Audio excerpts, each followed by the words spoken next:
César Ederi para Radio Universidad. Y el fin de semana Luis Arce asumió la presidencia de Bolivia y así marcó el retorno de la democracia en ese país. Después de ganar las elecciones a mediados de octubre, el presidente electo y su vice, David Choquehuanca, recibieron los atributos presidenciales frente a una multitud que se había congregado ante el Palacio Quemado en La Paz. Hay que decir que Jeanine Áñez no asistió a la ceremonia. En uno de los pasajes del discurso de apertura, Arce dijo: "Este 8 de noviembre iniciamos una nueva etapa en nuestra historia y queremos hacerlo con un gobierno que sea para todas y para todos, sin discriminación. Nuestro gobierno buscará en todo momento reconstruir nuestra patria y vivir en paz.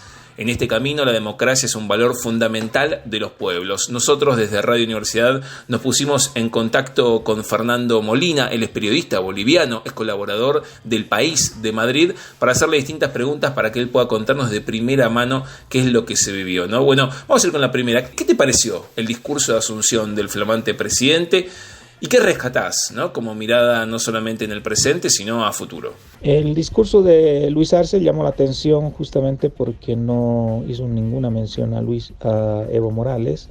Esto puede deberse a la mala imagen que tiene Evo Morales en las clases medias urbanas y también a la necesidad que tiene el presidente, que parece que es ahora la central, de mostrar independencia, de mostrar su propia huella, digamos, en lo que se haga desde el gobierno y desde la izquierda boliviana, ¿no? Creo que esa independencia o ese deseo de mostrar independencia puede ser una trampa ideológica para el propio presidente, porque él debe partir de un reconocimiento de las virtudes del proceso que del que él mismo formó parte entre 2006 y 2019, ¿no? Es un proceso que tenía una gran capacidad de concertación con los sectores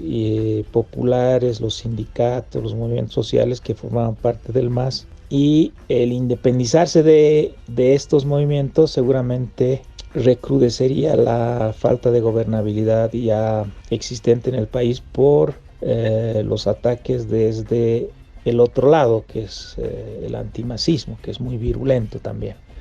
Entonces Arce debe, al mismo tiempo que ser él mismo un hombre diferenciado de Morales, también reconocer la sabiduría de Morales para gobernar con un movimiento tan diverso y tan lleno de demandas, porque es un movimiento surgido de la pobreza, ¿no?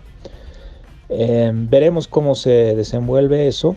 Creo que otro de los elementos que destaca del discurso de Arce es el recuerdo de este año, que fue muy duro para el MAS, porque hubo un gobierno que lo persiguió sistemáticamente, que lo denigró, que intentó bloquearlo por todas las vías, que no se atrevió a prohibirlo e inhabilitarlo, pero que hizo mucho para, digamos, expresar un deseo de revancha de parte de ciertos sectores sociales en contra suyo. Entonces, el discurso de Arce está marcado por esa amargura, aunque ha planteado que lo que buscan es justicia y no venganza, y que él pretende gobernar para todos, ¿no? Ha dicho que el gobierno de Áñez era un gobierno que buscaba, por ejemplo, la riqueza para algunos y no para todos, que buscaba la justicia para algunos y no para todos, y que él va a hacer lo inverso y va a buscar no perjudicar a nadie, sino que todos se beneficien. Yo creo que esa es una clave muy importante para que logre éxito en su gestión. ¿Y cuál es la situación político, económica, sociocultural en Bolivia hoy en día? Vivimos una situación económica muy difícil por la pandemia y sobre todo una gran polarización sociopolítica. Una polarización que proviene de un movimiento de las clases medias tradicionales, que en Bolivia quiere decir las clases medias blancas, y la clase alta boliviana, que también es blanca, por un cambio que desplace a las élites masistas, a las élites políticas masistas, y También el modelo económico estatista que desarrolló Morales, así como una serie de orientaciones de tipo nacional popular que se han dado en el país en los últimos 14 años, ¿no? Las élites tradicionales bolivianas han vivido el gobierno de Morales como una tragedia y han hecho una gran oposición a la reelección continua que quería imponer Morales en el país y han tenido éxito en cortar esta reelección con la sonada que se dio a fines del año pasado. Y de alguna manera han llegado al poder a través de un gobierno transitorio con la esperanza de renovar ese poder recién adquirido en las elecciones, y no lo han logrado, ¿no? Entonces hay un sentimiento de gran frustración. Hay cierta autocrítica en el discurso de estas élites, pero la nota predominante sigue siendo una aversión enorme, a veces irracional, histérica, a veces contra el MAS y especialmente contra Evo Morales. Entonces la polarización va a continuar mientras ese sentimiento no ceda un poco, ¿no?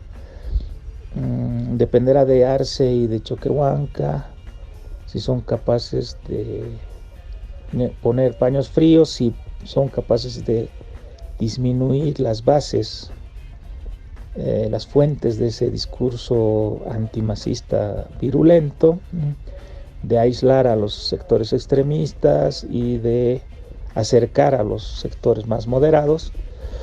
Pero si el gobierno no logra un éxito y no cambia ciertos hábitos que caracterizaron al gobierno del MAS y generaron esta reacción en parte, probablemente continuará la polarización, lo que en un contexto de crisis económica puede ser bastante peligroso para la democracia. En Radio Universidad estamos dialogando con Fernando Molina, él es periodista boliviano, colaborador del País de Madrid. La próxima pregunta tiene que ver con el proceso que se está viviendo en el MAS, ¿no? O sea, ¿qué significa este nuevo proceso, no solamente para sus integrantes, sino para los grupos de poder de Bolivia? En el MAS esperan, por supuesto, que el gobierno de Arce retome lo que ellos veían como una senda de progreso para el país, que era el conjunto de gestiones de Evo. Evidentemente fue una época muy próspera económicamente, y aunque al final estaba deteriorándose, siguió siendo bastante dinámica y con poco desempleo, ¿no? Entonces, tanto el MAS como quienes han votado por el MAS esperarían que esa orientación continuara, que se recuperara la economía, que volviera la estabilidad que hubo durante varios momentos del gobierno de Evo, y que solo se deterioró seriamente cuando el propio Evo insistió en la reelección y forzó los resortes institucionales para lograrla, ¿no? Sin embargo, creo que no va a ser tan fácil en un contexto como el que ya he descrito, ¿no? Los grupos de poder en Bolivia, los grupos de poder cultural sobre todo, que son los de las clases medias tradicionales, están descontentos, están en un estado psicológico que cabe comparar con el que sintió la burguesía chilena, por ejemplo, a principios de los 70, cuando ganó Allende. Es decir, si bien no todos siguen a Camacho, por ejemplo, que ha desconocido directamente los resultados, hay sectores más moderados, más serios, más reposados, existe un gran disgusto, una gran preocupación, mucho miedo, ¿no?, que se traduce en odio político contra el MAS. Y eso se debe a, por un lado, la pérdida una vez más de las posibilidades que da el Estado para la consolidación de una clase social, por supuesto, pero también al racismo, ¿no?, que hace ver a las acciones de los militantes y de los dirigentes del MAS como afrentas, digamos, a determinado sentido de la ética pública, de la estética pública. Hay mucha crítica soterradamente racista que se presenta como un señalamiento de la falta de capacidad del MAS o de profesionalismo de sus integrantes, etc. En respuesta a esto, justamente Arce ha elegido un gabinete bastante tecnocrático, lo que a la vez le ha abierto otro frente interno, porque los sectores indígenas esperaban un gabinete con cara más india. La clase media, bueno, ha reaccionado de manera escéptica, digamos, ante este esfuerzo tecnocrático, porque, bueno, finalmente no se trata tanto de que se crea que los mejor educados gobiernan mejor, sino que al decir que deben ser los mejor educados los que gobiernen el país, se quiere gobernar el país, es decir, se quiere que se elija a miembros de las élites tradicionales. Justamente acabo de escuchar un programa de radio en el cual desde Santa Cruz se confesaba que no se veía a ciertos cruceños que están ocupando puestos de dirección en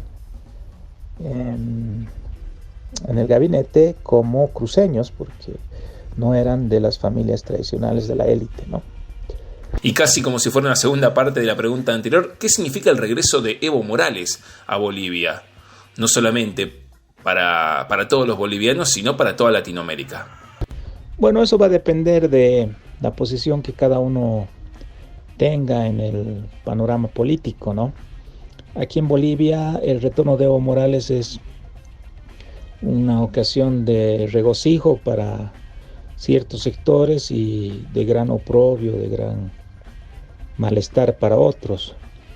Creo que en todo caso, desde un punto de vista más objetivo, sin duda indica que Evo Morales es un líder político que tiene raíces profundas tanto en la composición social como en la historia boliviana, y que ha demostrado que no se lo podía reducir a un rol de dictador, tirano, narcotraficante y narcoterrorista que intentó darle el gobierno interino en Bolivia.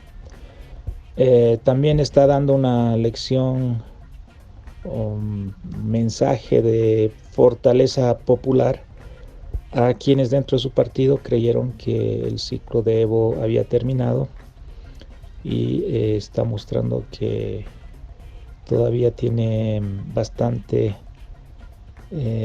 por hacer, y seguramente muchas ganas de hacer también, porque Evo Morales tiene una personalidad muy central, muy narcisa, y entonces seguramente no concibe la política del MAS sin él. Así estuvimos dialogando con Fernando Molina, periodista boliviano, colaborador del País de Madrid, a raíz de la asunción de Luis Arce el último fin de semana a la presidencia de Bolivia. Hay que decir que Luis Arce es el presidente electo, su vice David Choquehuanca serán los nuevos presidente y vice en Bolivia, ¿no? Hay que decir que el periodo de Jeanine Áñez va a terminar y este será un nuevo proceso para este país latinoamericano. César Ederi para Radio Universidad.